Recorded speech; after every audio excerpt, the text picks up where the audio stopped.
They're putting tents up in parks, and it's like, well, it's a public park. They're part of the public. How is that against the law? I think it's a sense of community for people. That's why I think you see a tent city, because people do need people. I think what we need to focus on is the solutions. I think that we all know what the problems are. It's in everybody's face.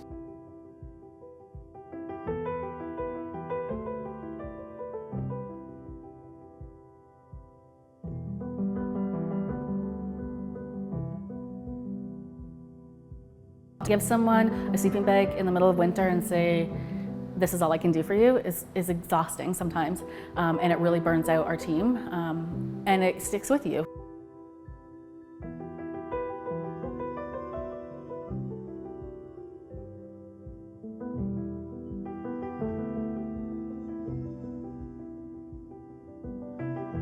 I'm still a citizen of this country. I pay taxes in this country.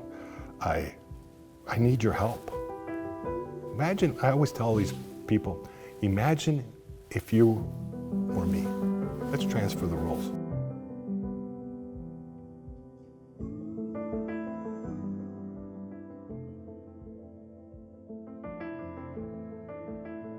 I oversee several housing programs, specifically a couple youth shelters, and we have some outreach teams that work with our homeless population in the community. I have been a municipal law enforcement officer in the Waterloo region for the past 9 years. There's definitely some visible homelessness in our city, in the core areas specifically. So I'd say that it's a pretty prevalent issue. I'm participating in this based on the fact that I want to tell people my story, that there is a light at the end of the tunnel. And, you know, when there is a light at the end of the tunnel, you have to live in darkness. And I lived in darkness, and I got that, you know, to the end of that tunnel, and I'm still trying to keep on going, but I'm doing it because maybe if I can change this, and I'm not asking for a huge percentage, but if I can just change one person's life, that they listen through this message that I'm about to tell them about myself, I guess I've accomplished something, or we've accomplished something. I'm a business owner.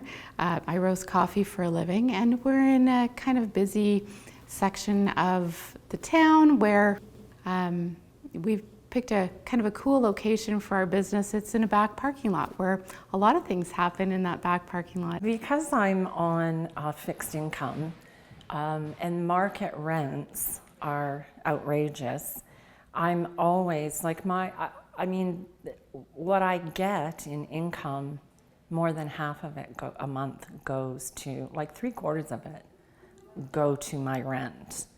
And it's always, you know, like I'm always scrambling. What can I do to get more income coming in? And yeah, so kind of I'm on the edge. Like I feel like if I don't keep doing things to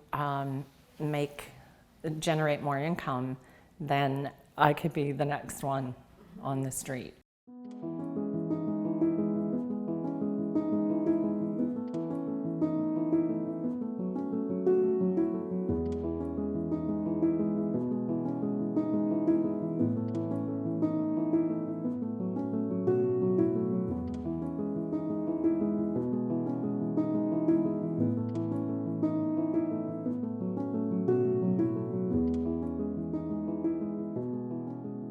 I was a pretty good athlete coming out of high school. I ended up going to school in the States on a full ride scholarship. And here I am, I got the American dream. I got a wife, 2 beautiful kids, I got a beautiful house.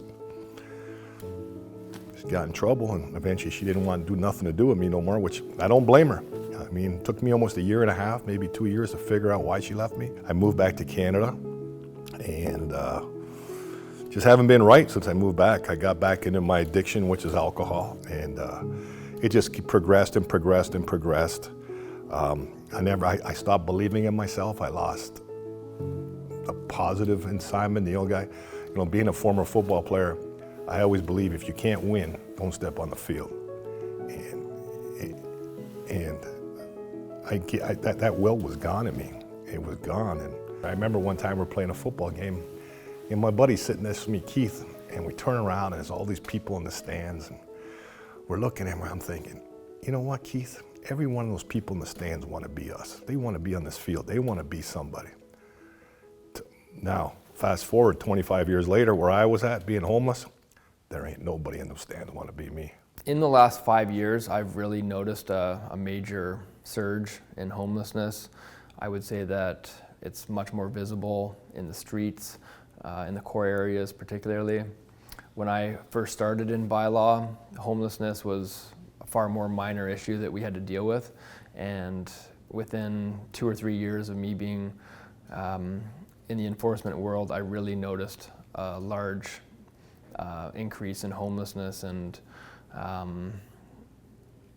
tents and the people in the core areas. What I keep hearing is, oh, I never go downtown, even from community and citizens, because it's so bad down there. But it's not. But that's the struggle that the municipalities have to get over. That's the hurdle, because as people are coming down and into the community, they are passing Tent City. They are passing, along the bikes and trails, taking your kids, and there's someone there who's been there all night and, has all their worldly goods with them. So that's what is happening. That's what we're seeing. And everyone is going to see it. It's not just in Toronto, right? It's not just in Vancouver. We all know it's everywhere. You hear it on the news. So that's the hurdle that I think municipalities are trying to promote their cities, go, yay, come visit us. We're growing, we're still doing great. But we have this homeless problem, and it's very visible, and it's right here. There's a misperception that people are being dropped off in buses into our community and lots of other communities, and that's not what's happening. I think we're seeing impacts of a global pandemic. We're seeing impacts of significant impacts of affordable housing opportunities. I stayed at a place, a motel here. It was horrible. It basically was a glorified shelter where they stole from us. They were taking people off the streets, ODSP, OW, whatever, charging us for this the Big 8 motel. At one time it was a Big 8 or Super 8, whatever you want to call it, charging us $1,700 a month. My toilet broke down, 8-9 days to fix it. Air conditioning, heating didn't work, but yet they were taking $1,700 a month from me and my roommate and just didn't care about us. And I'll be honest, I'm an ODSP, but if I pay that rent at $850, I don't have much left. It can feel frustrating at times because, we're trying to help, but there's limited options that we can give to people. So we may just be asking someone to move along from a certain location, and whether or not they have a tent or their belongings with them, then we would be asking them potentially to vacate a certain area and seek shelter either with family or with some of the housing options that are available from the region.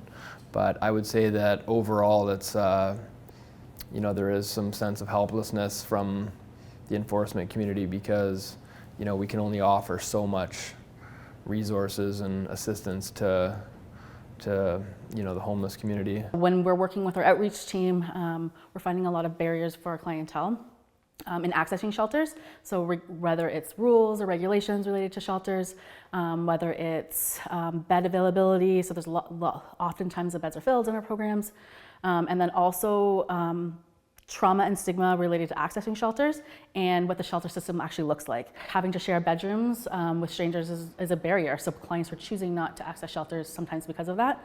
So being able to have options that provide some privacy and also some supports to have partners there, or there's a lot of barriers related to animals and pets that people have, and that's a barrier to accessing shelter system as well. If we're not providing enough housing for people, then I think that they have every right to camp wherever they want. And anybody who has an issue with it should maybe give a little try to homelessness.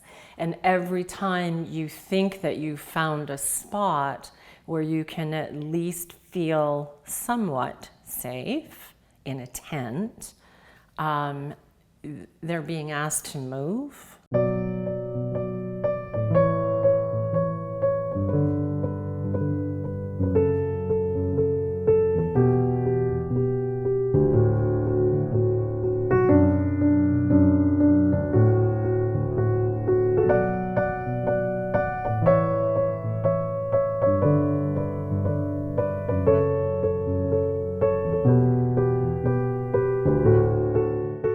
said, it's not Simon.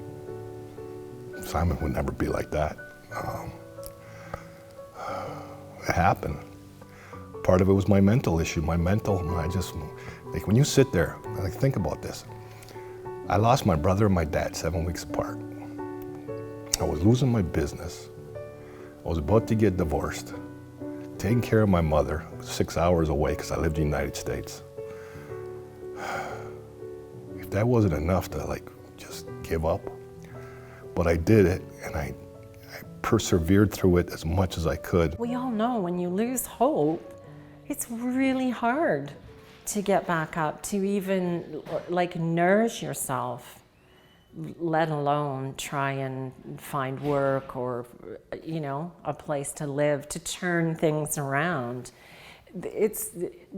And there's no supports for that. I mean, there may be some, but it's not enough. And I think that there has to be a lot more happening in the mental health part of it. But I definitely think that hopelessness it kind of keeps them in that same situation. I was in the shelter in Cambridge. We had a situation there, which I'm assuming, you know, police officers come there a lot. A guy walked in, it was a guy I played college football with. He was a sergeant. And he said, "Simon, what are you doing here?" And I lied, and I said I was a volunteer. Because I felt that shame, that guilt. Here I am, like, you know, and he's talking to me, like, "Well, yeah, man, remember those times?" And I'm sitting there going, uh-huh, mm-hmm. But it was also negative towards me because all of a sudden everybody in there thinks I'm talking to these cops like I'm some, you know what I mean? So it turned out to be a little bit of a negative that night. But yeah, I mean, I guess the hardest part about this whole thing and this journey of being in this group is coming out and saying, you know, I'm not ashamed. It is what it is. I am who I am, and this is what I'm going to do. I think we need mental health support so strongly, right? Because if you've lost everything, how can you get yourself back together, right? You need people to help you. Social services and a safety net for people. There is people who will never, ever in our society be able to be helped. I believe that. An 80-20 rule. There are people who will never be better. So how do you help that? And the people that can get better need just to know how to navigate that system. So I think that in terms of people that want help, one of your other interviewers said that 80% of the people are interested in help and can be helped, whereas maybe 20% are beyond help. And that's a challenge for a lot of people. It's a challenge for society and law enforcement and government, is what can be done with that other percentage of the population that simply doesn't want help or can't be helped. And I think that it's a very difficult question to answer. If I believed that people were beyond help, I couldn't go do what I do every day. I will never believe that. I think, and that is why I can get up every day and go to work and do what I do, because I don't believe that. And I've seen firsthand the people who have been labeled as beyond help, who are incredible human beings and are doing amazing things right now. And some of them are my peer support workers. And I think, and those are the people that can bring support and guidance and hope for the clients that I'm working with. But I could never believe that people are beyond help. There's a reluctance from their community to accept help, and that they can be very challenging to deal with. So you can try to help somebody, but they're not receptive to it. They are hostile in some cases. They can be aggressive or rude, and it leads to frustration, in the enforcement community, where you're trying to help somebody, but they simply don't really seem to want it. So I think that's a big challenge. I don't think anybody is beyond help. I think that we need to look at what has happened to them. Like when you experience trauma, We don't know, and I'm not a therapist, and I'm not trained, but if somebody has experienced horrific trauma, and we know that people have, then we need to just work with them. And is it going to take longer? Yes. And do they need more help? Yes. But they deserve it. They're human, just like we deserve to be treated as a human being. So whatever help they need is what they should be getting, because nobody is that hopeless.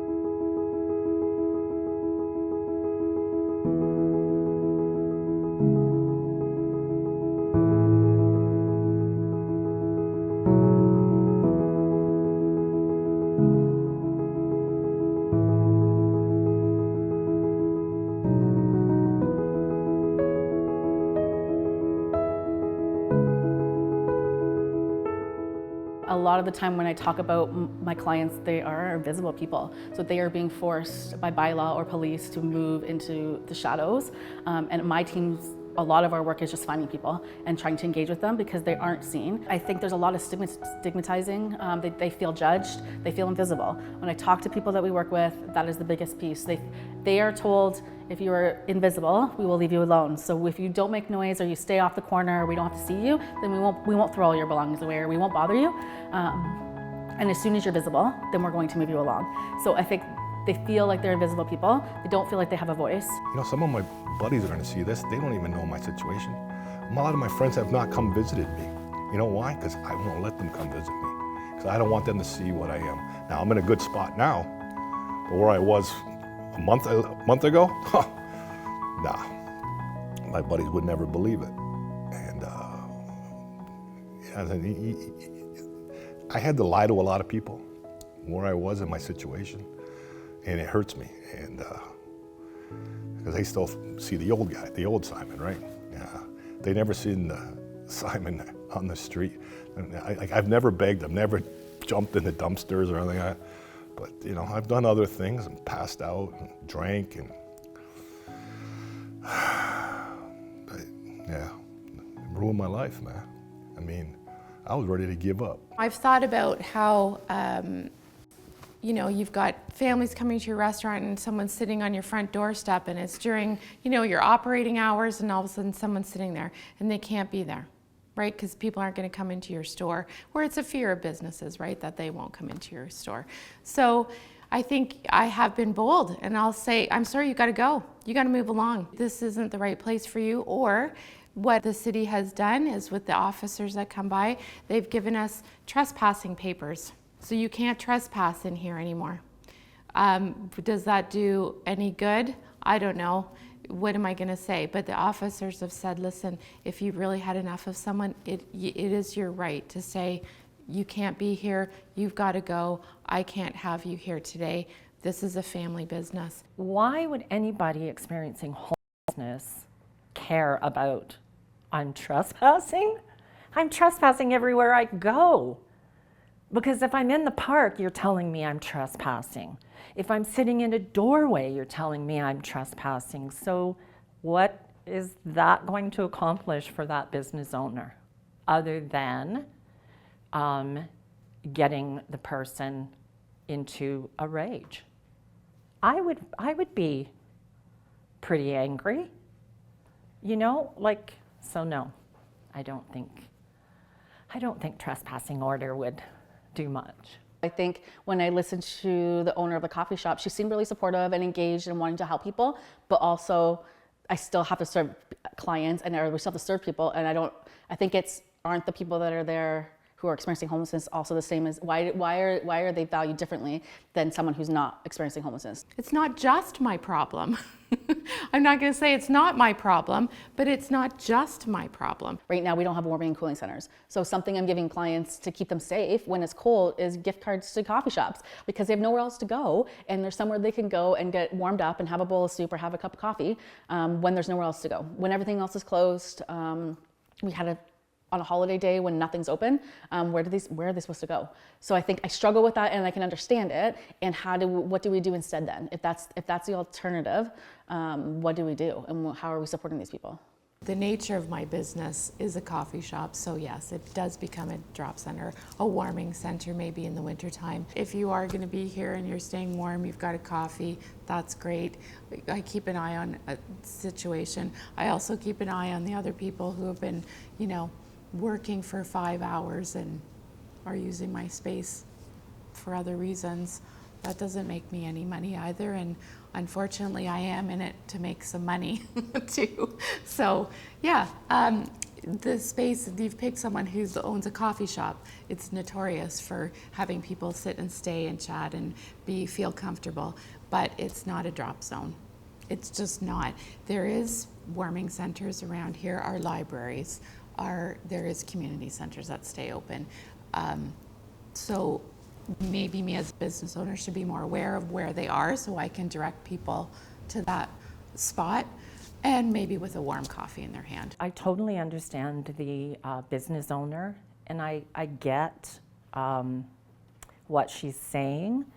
I do think that there is a way to interact with someone that wouldn't cause them to react in a negative way. Instead of saying, you can't be here today, could we say, listen, it's really busy in here. If I give you $5, could you maybe go and get yourself a coffee and sit somewhere? Like, I don't know. I don't know how to handle it. I'm not a business owner. People will be, loitering in the downtown cores, or they may be in the parks for too long, and a lot of the time, unfortunately, the best case result that we're hoping for is that they would move along. It's obviously a short-term solution. They leave this point, and without anywhere else really to go, they ultimately end up in another area and become someone else's problem. So it's frustrating from an enforcement standpoint, because I think that bylaw and the police obviously know that it's only a temporary solution. If we could, we would definitely offer a better, longer term solution. I don't think it's easy for the officers or the bylaw officers. I don't think it's easy. I wouldn't want to be in their position. I don't think that a police officer or a bylaw officer should be the one engaging with these people, because it's just another barrier. They're being forced by someone else to get out of the way. We don't want to see you. I don't think the police are trained to be in situations like that, and I definitely don't think a bylaw officer is trained. Is he or she really capable of dealing with a situation like that? I think we put it on the wrong people. I think that if you were to put the cost of policing and law enforcement and all these temporary short-term solutions is far higher of a cost than if you were to just put in place a few well-running, high-performing systems that are going to work properly. So if you look at the cost of providing housing on the long term and all the policing costs in the short term, I really think that the costs are much higher to constantly police and put people in and out of the hospitals and dealing with paramedics and fire. All those costs really add up, and I think they're hard to quantify. There's a real crisis. There isn't any place for people to go, and we're getting into winter. So where are they? I have 2 security cameras, for example, in my business. One on the front door, one on the side door. I turn it on every once in a while to just see live footage. And I've seen 3 times in the last month someone setting up in my little entranceway. I'm not going to come back down to the store, but I'm thinking in the back of my mind, maybe that was one of the people that were in that park who now, where do they go? Because they keep being shuffled around. You can't just move people around. We can make them a private island. You can't just, let's fix the problem. I think what people do now, they put Band-Aids on it. That's what they're doing. We need to invest in support systems that will create these spaces. I don't think it's fair. I don't think it's fair for anybody, but I also know that resources are limited, and unless you start investing in this, nothing's going to change. So if there's no warming and cooling center, if there's no safe consumption site, all those places are going to be made, we're going to fill that gap somehow, and whether that's a coffee shop or a corner on the street, those gaps need to be filled. There's still people still need to go somewhere. So if we don't have the resources to do it, then we'll find other options, and it's going to be those spaces. Where should they be going during the day? They really need to have resources where people can do job training or work on their mental health, get counseling, get resources, have a shower, get your hair cut, things like that.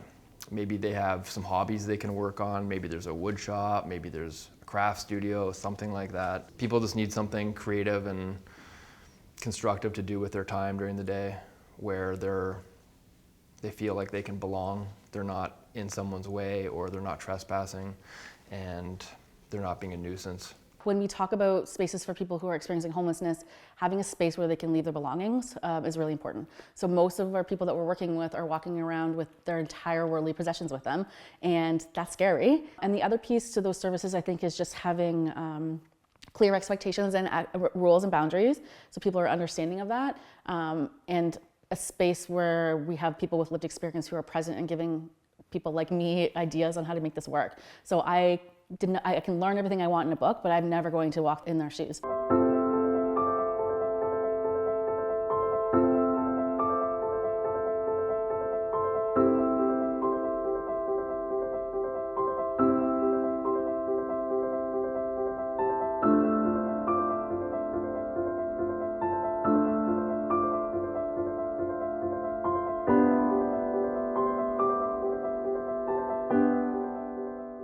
I just think people don't give a shit. I think people just give up on people. But people don't understand that that person can be, like, I'm gonna use myself for example. People don't know me as what I used to do in my life and stuff. I've done stuff in my life that people dream of. And I don't want that to be egotistical. I want that to be real. And you don't know me. Sometimes I think politicians just don't care. How do you know who I am? How do you know who you're talking to? How do you know who's next to you? You just never know. People want to help and people want to see change, but it's also the mentality of a not in my backyard. So everywhere we're trying to put things, nobody wants it there, but also they want us to do something about this perceived homelessness issue in the community, but we have to move them somewhere, and there has to be some opportunities. At the end of the day, you can go home and I tuck my kids into bed and my heat's on and I'm warm, and people don't understand what it's like to hand someone a sleeping bag when it's -20 out or -10 out. And even now, it's already getting cold. What are our options? There are no other options. So at this point, I'm looking for 24-hour coffee shops so I can give someone a break from the cold because there's nowhere else to go. And I don't think people really understand the life and death situation of this. And it's not just in the winter. We just finished the summer with a lot of heat warnings. And it's just as dangerous in the summer as it is in the winter. In terms of the community response to homelessness that we see from an enforcement standpoint, I can tell you that people are upset, people are angry, they're frustrated. I would say that there's limited sympathy from a lot of residents. They've had a negative interaction with someone from the homeless community, and that's tainted their impression of the entire community. Their opinions made up and they're fed up, essentially. So people call us, as a last resort. They're very frustrated, they're angry, they're upset. I think your officer mentioned that people just get a mindset. Don't antagonize that. Don't escalate situations. Let's be aware of other people who are having a rough time. People don't care. People don't treat people like human beings. I'll give you a perfect example. Is when I was going through my downtime living in the shelter, I just didn't care. Didn't shave. Didn't bathe for maybe a week, 10 days. Smelled like crap. And I used to go to places And one time I got kicked out of a bar because they thought, you're a bum. About 3-4 days later, I came back. I was clean shaven. I had a new shirt on, I had my pants on. That same person didn't even know who I was. But people got to realize, doesn't matter if I'm clean shaven with a night shirt on, or this guy here that needs help, maybe, I'm still the same guy. I think that's where I struggle is why, because my clients, when I give them gift cards, they say, well, sometimes I get kicked out when I go there. Why are you getting kicked out when you're a paying customer like everybody else? What's the difference? Is it the way you're dressed? Like, what is it? What is it? And I think it goes back to the situation in the video when he talked about the way he was treated when he came and scruffed up and dirty, and the next day when he was clean shaven. You're treated very differently depending on how you look to people. And I struggle with that a lot because I don't understand why. I don't understand why that has to be, and I understand that people are still doing it, but I struggle with that. I think that when you talk to someone firsthand and have a conversation with them and they tell you their personal stories, I think that hits closer to home than just reading about it or seeing it on the news. So I think that it would open people's eyes up into the fact that a lot of these people are not that much different than you or me or someone in your family. It really only takes a few bad things in your life, and the next thing you know, you are on the street. A lot of the people that we meet had successful careers, they had houses, they had families, and through a series of bad luck or bad decisions, health, etc., they've ended up in these really difficult positions. So I think that seeing that is a bit of an eye-opener for people. The person who is not clean, not shaven, is in that lowest of the low point. I think judging is one thing, or just looking at that person and say, man, how do we help it? And then being torn where that person is in my space that has to be a family space, and nobody wants to sit around you because you are in that position. I've said it before, that person is not feeling comfortable. Maybe that's when that person gets agitated because they're not feeling comfortable in themselves. That was a very poignant moment, I think, in this whole conversation with Simon, comparing those two things, how it made him feel, and on the other side of it, how other people felt about him. I don't think we ever can get away from judging that, though. Unless you just think of the different perspective of how that person is feeling. At least pretend to care. You know what I mean? At least don't give me lip service. Just do it, man. Come out and do it. When I say I'm going to do something, do it. Don't lie. People say, well, it's not a lie. We just couldn't pass. Don't give me that mumbo jumbo, right?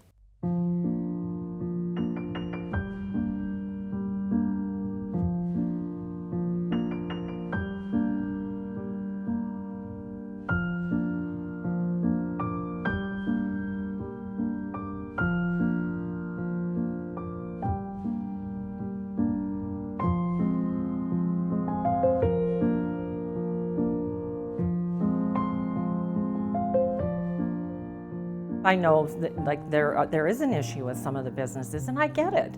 There's a lot of people who would be terrified to walk into a business when there's, people lying in the doorway or at the side of the doorway. I understand that. I don't think that we need to fear these people. We need to understand their story. They're not sitting there waiting to harm somebody. They have nowhere to go. I think that the more people we have in our core areas that have nowhere else to go is only going to lead to an increase in the number of incidents that regular people see on a first-hand basis every day, every week. So the fact that you have nowhere else to go, you are basically left to spend your time during the day in the core areas is the main reason why people have these negative interactions. People walking around who have mental health issues. As a business owner, some of them have come into my store, and that's a very intimidating, very stressful situation to have. I need customers, and that person today can't be here. And if you're not going to listen to me and not be here, I mean, someone threw a chair the other day when I told them, I'm sorry, you can't be here. Threw the chair. So, okay, that got violent. Then police got called, and yeah. So you have to, there's a line that you have to say, yeah, I do run a business. So I do need to have some help here. Our clients have negative experience with enforcement. So because that's the answer, people call the police and it's always a negative situation. So which is why we need to change the narrative on enforcement and change those relationships and how our clients view enforcement.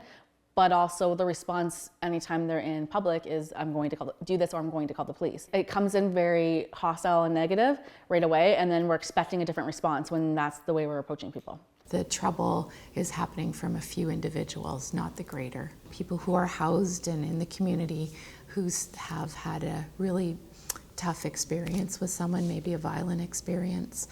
I think those happen fewer than maybe they make it out to be, it seems. So I think that has to be addressed by police services at this point, sure, to keep the community safe and keep people who are being housed, who aren't housed, keep them safe as well, right?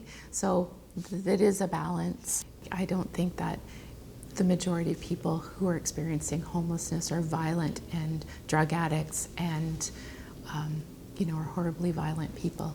I really don't see that. They're not out to cause problems for anybody. They're simply trying to survive. And they are people just like you and I. And if you're that afraid, stay home. Don't walk your dog.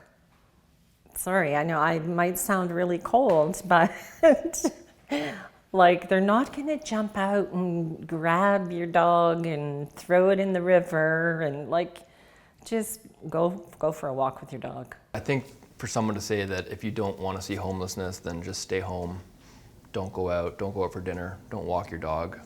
I think that's not really helping the situation because it's allowing those behaviors to continue and it's not really helping with find a solution. I don't think that people should have to stay home and avoid problems. There's a balance there, but I don't think that everyday citizens should have to stay home and hide. So in terms of saying someone should walk the dog in a different part of town, I don't think that's helpful because you can't avoid it. And the more people that are walking downtown with their dog and their families, and we have community support where, maybe the main street is blocked off and we said yes to 1 year, a second year, a third year of that happening. More families are coming. Do they see some situations that aren't pleasing to the eye? Sure. But even that might be happening less and less as people realize that it's there and that maybe those people are going to say, well, I really need to help and maybe give more to the shelter and maybe help more at the food bank. Because I see it in my community, wow, it's not just on the news. So I don't think people should avoid it. It's understanding everyone's point of view and how do we find a happy medium in the middle. Because I think regardless, it's going to be in someone's backyard, and we also want those people invested in this because I don't want it to be a situation where people are feeling uncomfortable and unsafe in their own community either, because they are also community members, and a lot of it is breaking down the stigma and helping them understand. One of the important things that we've done is invite community members into our space to see what it's like in real life. Oftentimes we fear things that we don't know. So being able to visualize a space, visualize a shelter, visualize a warming and cooling center, what does that look like inside? It's not as scary as we make it out to be in our minds. And then when you invite people in, it also normalizes that. So it's no different than my living room and a home is a living room you're gonna see at the shelter that I operate. And I think being able to put a picture to that concern sometimes changes that narrative a little bit.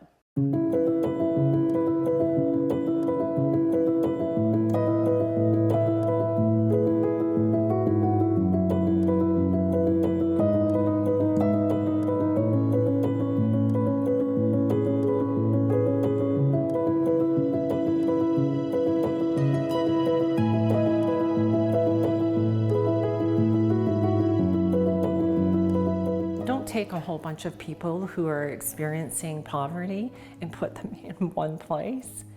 Give them, but let's all live together. And so somebody who's experiencing poverty can then look and say, wow, you know what? I can get myself there too. But you have to be given an opportunity. Sleeping in a tent, that's not opportunity at all. That's degrading. You realize that your municipal government can't do much to mandate things when we're all like, where are the police? We need more police officers. We can't police out of this. They need to be proactive, I think. This is what I've seen anyway. Proactive with championing the fact that we need more outreach workers. It's not a policing job. I think one of the things that she commented on in her video was about the need for outreach workers and outreach teams, and I agree with that 100%. So I think people just need to be understood, and I can still understand why people might be uncomfortable when we don't understand those pieces, but we need to be supporting people where they're at, and outreach teams are going to do that. This isn't an enforcement issue. If we can continue to police it, and nothing's going to change because it hasn't worked, and we know it's not going to work. But if our outreach teams if we have funding to do what we need to do for outreach, we can connect people back to other resources or other supports. But that's where it starts, and having places for people to go, which is a barrier right now, and that is going to increase visibility. And increase people's uncomfortableness, I guess. I'm very fortunate now where I have a worker, my worker, who's very passionate. She's a very good person. It was a major crisis here that we had here at this hotel I was living at, and she was always there for me. Simon, whatever I can do, just keep me posted, and she helped me get out. So what does the in-between, the short and the long term look like? If you look at some of our downtown areas where these homeless camps are, there is a plot of land that's essentially a vacant parcel. You've got people's belongings. You've got limited sanitary facilities. So how could we improve upon that in the medium range as a potential solution? Well, you could have, number one, semi-permanent sanitation, showers, washrooms that aren't porta potties. You could have a better garbage and recycling system. You could have, better barriers, physical barriers around a site, and you could have a roof over top of their head so that they're not constantly being exposed to sun, rain, and soon enough snow. They can't be outside of a downtown core. I'm not about that. They're trying to stay together so that they don't have to be separated. So I think that's something to really think about, is they need to be kind of close to amenities and a downtown core so that accessible transportation, they can get to a job. So I don't think putting people out in the middle of nowhere is an answer, of course, right? We need them to be close by. If we ever do have a safe consumption site and they allow that to happen, they need access to that. It has to be somewhere close by to them. So those are some of the real important needs, I think, when we consider housing people. People look at me now. I can go walk into a bar right now, they're gonna look at me like, oh yeah. But if I walked in the way I used to be, like I had a big scraggly, I looked like one of those guys on, what do they call the Duck Commander? I had a beard like that. It was horrible, Mike. It was horrible. But at the end of the day, I'm still Simon. Doesn't matter if I'm that guy or this guy. Doesn't mean I don't have a heart. Doesn't mean you don't have a heart.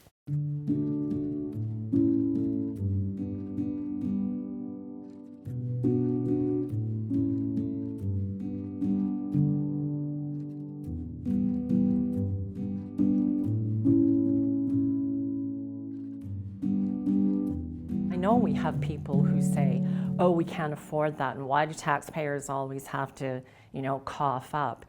But if we don't, then what are we saying as individuals and as a society? That they don't matter? Because they do matter.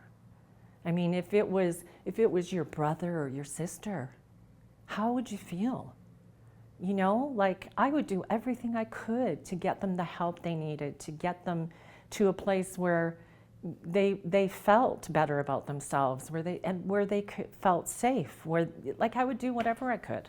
Be aware, understand the facts of homelessness is what I really want people to do.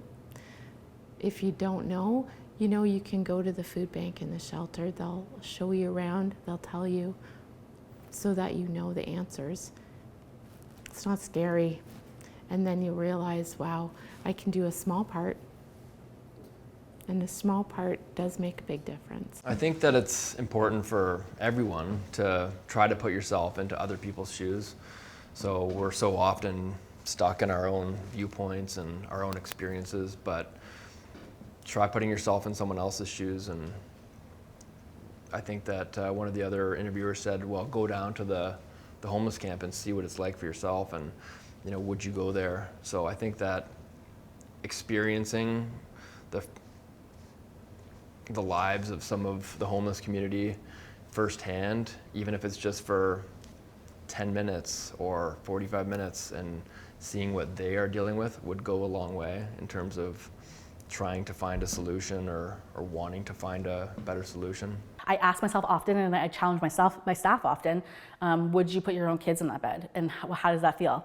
And I think it's just looking at it differently. These are someone's kids, or these are someone's father, these are someone's family members. And a lot of us are a few paychecks away from being in the same situation. We get a lot of people that don't like these programs, that don't like these things. And a lot of people will say, do these programs help? You know what my answer is to that question? And then I'll end it here. Does it help? I'll look right in the camera. I'm still breathing, right? That's all I got to say.